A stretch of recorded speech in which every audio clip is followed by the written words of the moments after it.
양천갑 예비 후보고 정수천 후보는 부천시 원미구갑 예비 후보입니다.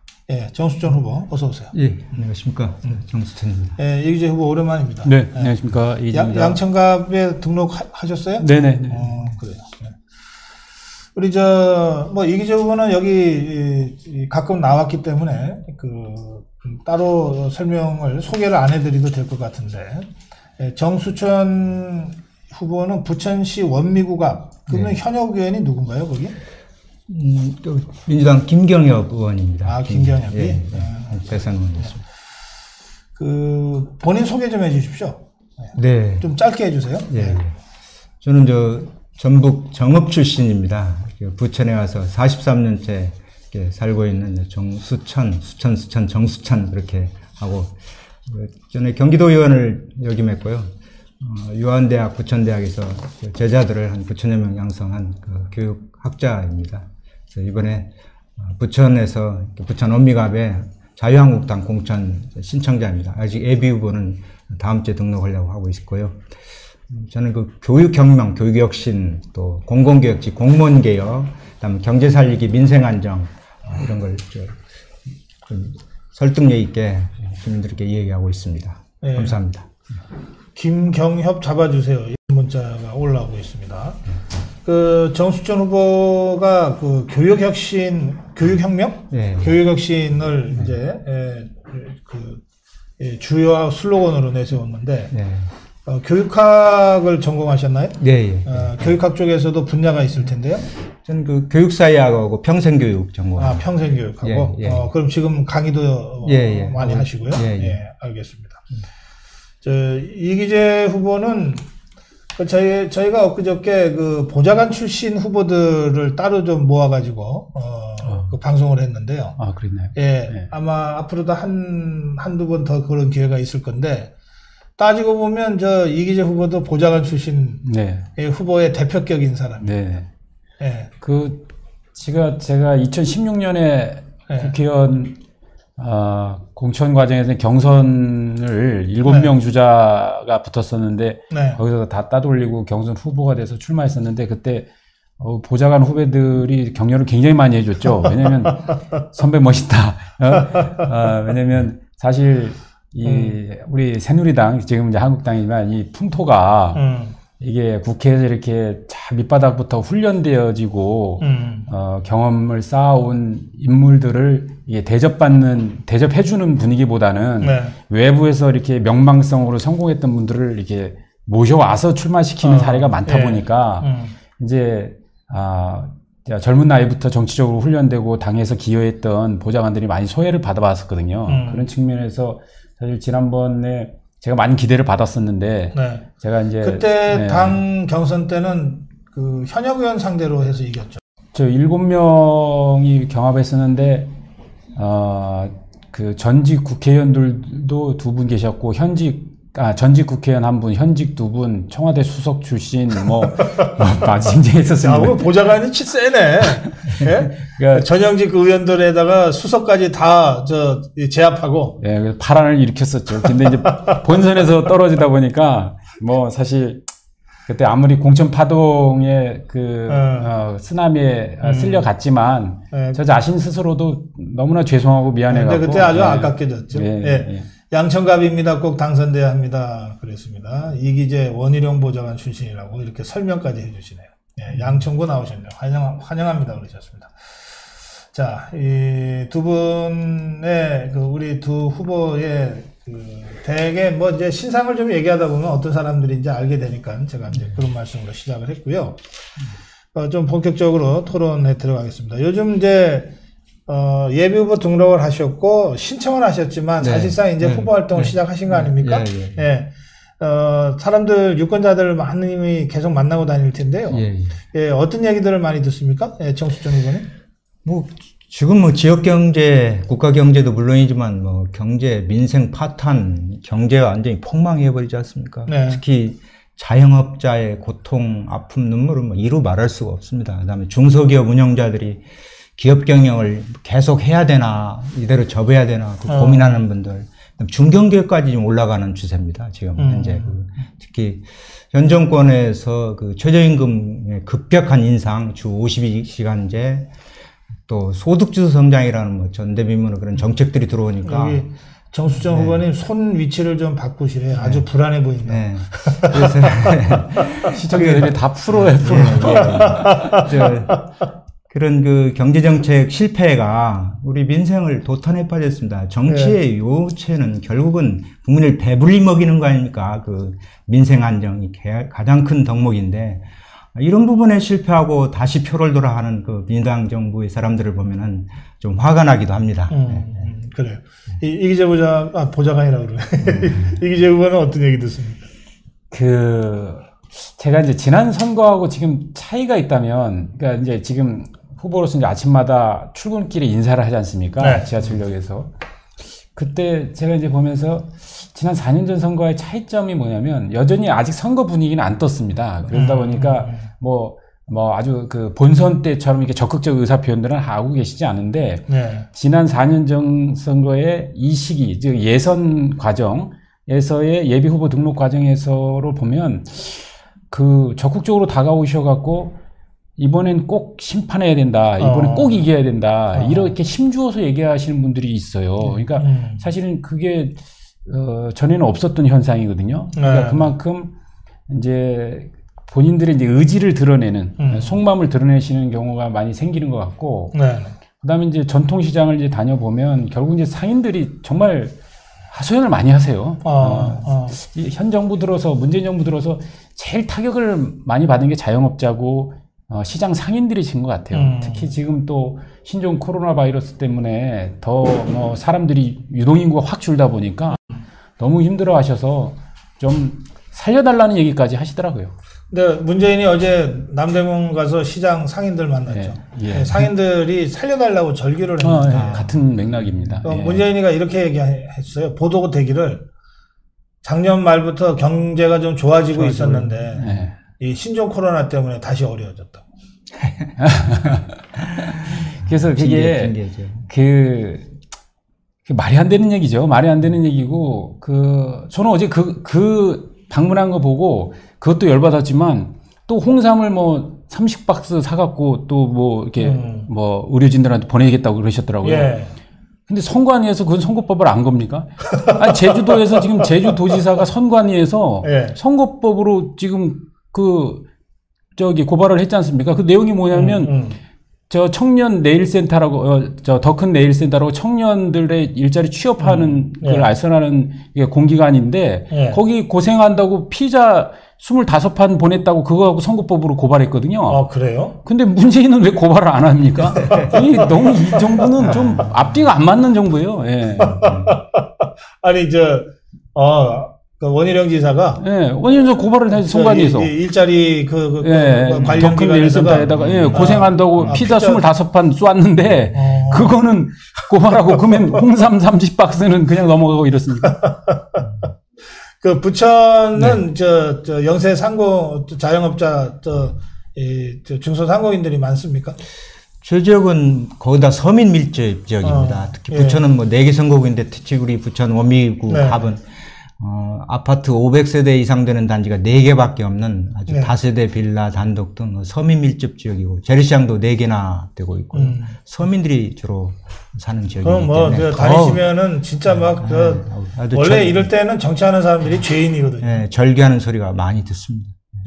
특히 현 정부의 소득주도 성장은 정말 문제가 있는 것 같습니다. 이게 세금주도 성장인데요. 한국같이 개방형 중소규모 개방형 경제 체제는 이게 다른 나라하고 비교해서 무역을 하고 수출을 해야 되는데, 우리가 무역 의존도가 70%, 68%가 되지 않습니까? 내수가 30이고. 이러면 가격 구조가 이 생산 요소 비용이 올라가면 수출을 못 해요. 그러니까 최소한 인건비, 전기세, 조세, 준조세 이 부담을 줄여서 국가가 관리해서 다른 나라하고 무역할 수 있는, 수출할 수 있는 여건을 만들어야 살 수 있는데, 이 폐쇄 경제에서는 임금을 올려도 소득주도 상관없습니다. 근데 우리나라 같이 개방 경제 체제에서는 절대 하면 안 되는 정책입니다. 이 소득주 성장은. 알겠습니다.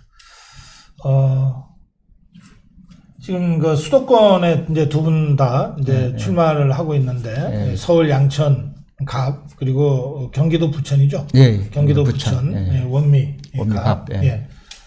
이게 수도권은 거의 뭐 단일 선거구 같이 움직이잖아요. 네, 그렇습니다. 예. 그리고 야당이니까 이제 바람 선거를 할 수밖에 없고, 무슨 뭐 조직이니 뭐니, 이가 동원이 잘 안 되잖아요. 저 좌파들이 꽉 잡고 있어서. 돈은 당연히 쓰면 안 되고. 그러니까 결국은 민심의 바람에 그 기대서 선거를 치를 수밖에 없는데, 이제 그 바람이 대체로는 저 영남에서부터 불어올 겁니다. 역대 선거 때도 그랬고요. 이제 수도권이 그런데 이번 선거 경우에는 이제 황교안 대표의 종로 출마로 바람이 수도권에서부터 불 수도 있다. 영남에서도 불어오겠지만 수도권에서도 바람이 불 수가 있다.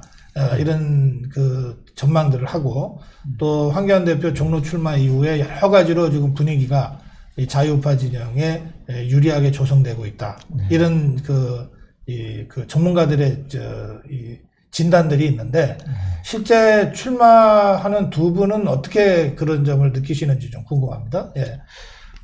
저 정수천 이 지역의 사람들을 저는 이제 그 모임이 많습니다. 제가 25개 모임에 나가고 있는데요.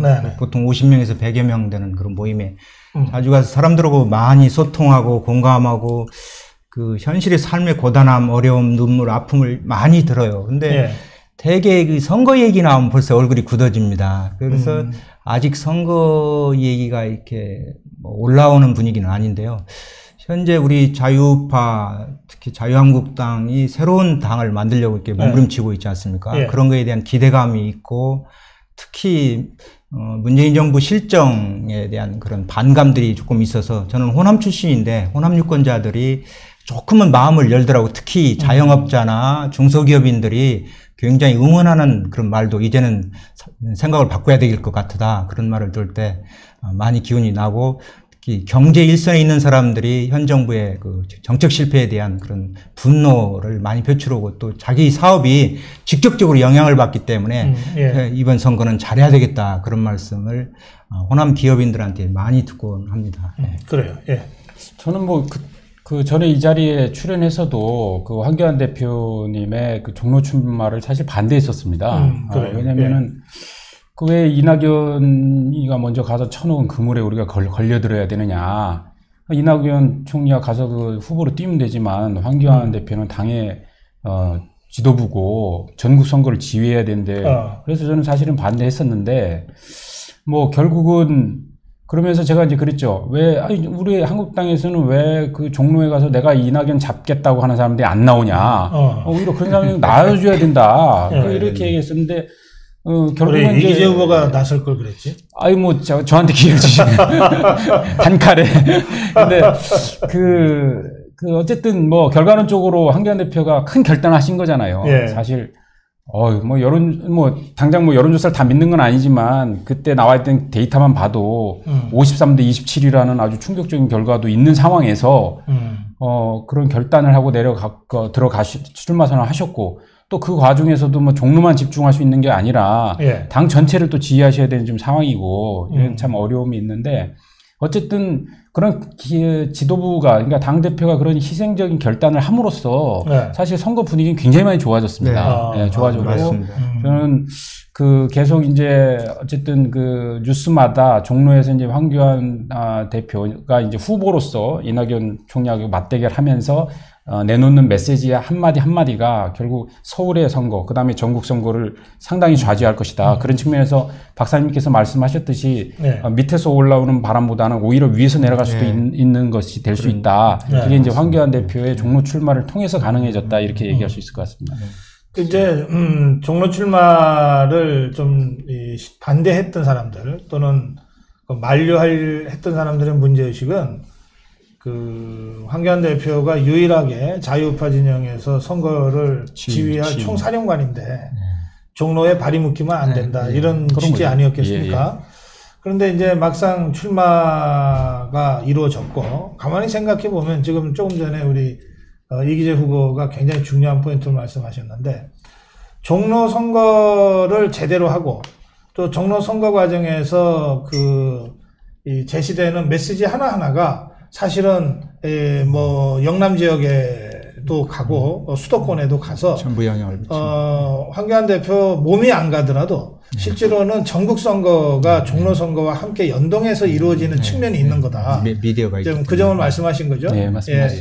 그 점에서는 종로 선거에서 아주 치열하게 그리고 자유파의 올바른 정치 노선과 원칙을 견지하면서 선거를 잘 치르는 것이 다른 지역에 직접 지원 유세 가는 것 이상으로 전국 선거에 영향을 미칠 수 있다.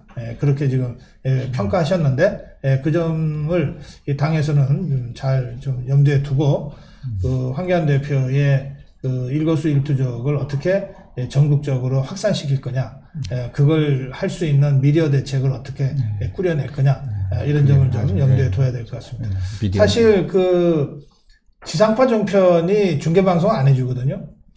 그런데 그 한국당의 공식 유튜버인 옳은소리는 24시간 황교안 대표를 생방송으로 이거 할 수 있어요. 그다음에 옳은소리가 공익방송이니까 저작권을 걸어놓지 않습니다. 그러니까 다 오픈을 시켜놓습니다.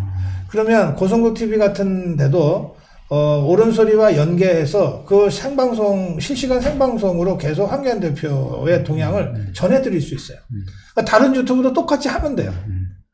이게 유튜브가 갖고 있는 힘이고, 좌파들에 비해서 자유파가 앞서 있다고 할 수 있는 유일한 영역이잖아요. 그러니까 이 영역을 잘 연계해서, 옳은소리와 연계하고 당과 연계해서 이런 방식으로 전국이 황교안과 함께 선거 치르는 식으로 만들어갈 수도 있는 거죠. 그런 맞아요. 부분들은 저희가 지금 우리 이기재 후보의 말씀을 들으면서 저도 생각이 난 건데, 이 방송을 통해서 이 옳은소리 황교안 대표 측과 또 이 한국당 지도부한테 이렇게 한번 연계해서 미디어 선거를 치러보자. 이걸 제가 제안도 드리고, 또 얘기 나온 김에 방송 끝나고 저희 방송사 측에서 옳은소리 측에다가 그런 방식으로 당에서 자유파 유튜버들한테 좀 제안을 하는 이런 것들도 좀 진행을 해보자. 이렇게 제가 말씀드리겠습니다. 역시 토론을 해야 좋은 생각이 들어요. 뭐 말씀하셨듯이 그러니까 원래 당 대표를 계속 이제 어쨌든 선대위원장만 하셨으면 아침에 이제 선대위 회의에서 이제 모두 발언하시겠죠. 이제 그게 이제 언론에 나갈 거고 그다음에 선거 시기엔 가면 어디 이제 지지 유세 가서 유세차에서 유세하는 것만 나오실 거예요. 단순하거든요. 근데 이제 당사자로서 이제 후보 선거를 뛰니까 아주 다양한 아이템들이 나올 수 있습니다. 출근길 인사도 하셔야 될 거 아니에요. 그다음에 시장도 계속 방문하셔야 되고 상점도 방문하셔야 되고 어디도 계속 찾아다니고 후보로서 하는 일정들을 하는 거니까 전국에 있는 후보랑 함께 호흡을 맞추면서 뛸 수 있을 거 아닌가 이런 생각이 듭니다. 그래요. 동감입니다. 이 지역 민심과 이 황교안 대표 출마 효과까지 제가 두 분한테 말씀을 이제 들어봤습니다. 이제 공천 지금 다들 지금 이제 공천 과정에 있잖아요. 네. 어제 면접 봤습니다. 저는 오늘 저녁에 면접입니다. 6시. 6시에 면접입니다. 저는 그런 걸 평생 해본 적이 없어가지고 좀 떨려요. 긴장되죠. 수험생이죠, 수험생. 수험생이에요? 수험생이죠. 1분 멘트를 어떻게 해야 되나, 그 1분 말하는 것도 긴장될 것 같습니다. 그래? 1분 발언이 있습니까? 네, 참고로 또 시청자 중에 또 후보들도 계실 테니까. 그러세요. 어제 서울 번째 했으니까, 제가 이제 처음으로 했으니까, 이제 다음에 쭉 가실 텐데, 가면 우선 딱 들어가면 테이블이 있고, 이제 후보는 동시 입장합니다. 동시 입장에서 국회의원이나 전 당협위원장이나 이번에 청년 후보로 했던 분들이나 다 동등하게 한쪽 자리에 공동으로 앉고요. 집단 면접하듯이. 네, 집단 면접.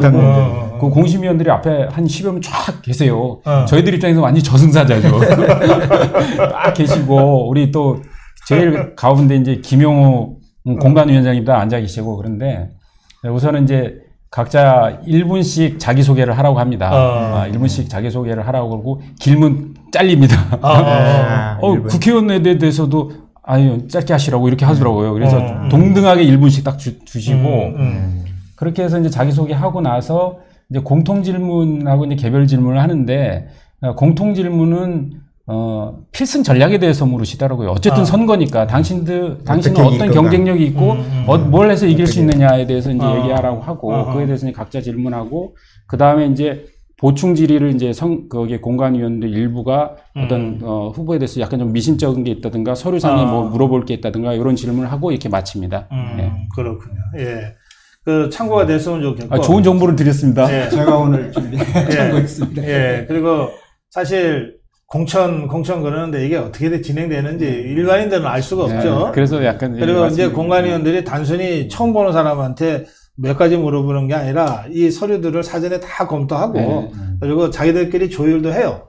예, 그렇게 해서 압축해서 워낙 많은 사람들을 빠른 정해진 시간 안에 해야 되기 때문에 그러니까 공관위원들은 사실은 저기 시험 문제 내는 그 출제위원처럼 합숙하듯이 하면서 하거든요. 네, 맞습니다. 이제 그렇게 해서 지금 하고 있는데 어쨌든 오늘 잘 아세요. 예, 잘 알겠습니다. 예, 저희가 오늘 이정현 의원 그 대담이 좀 길어져 가지고 뭐 그래도 한 20분 넘게 두 분과 말씀 나눈 것 같습니다.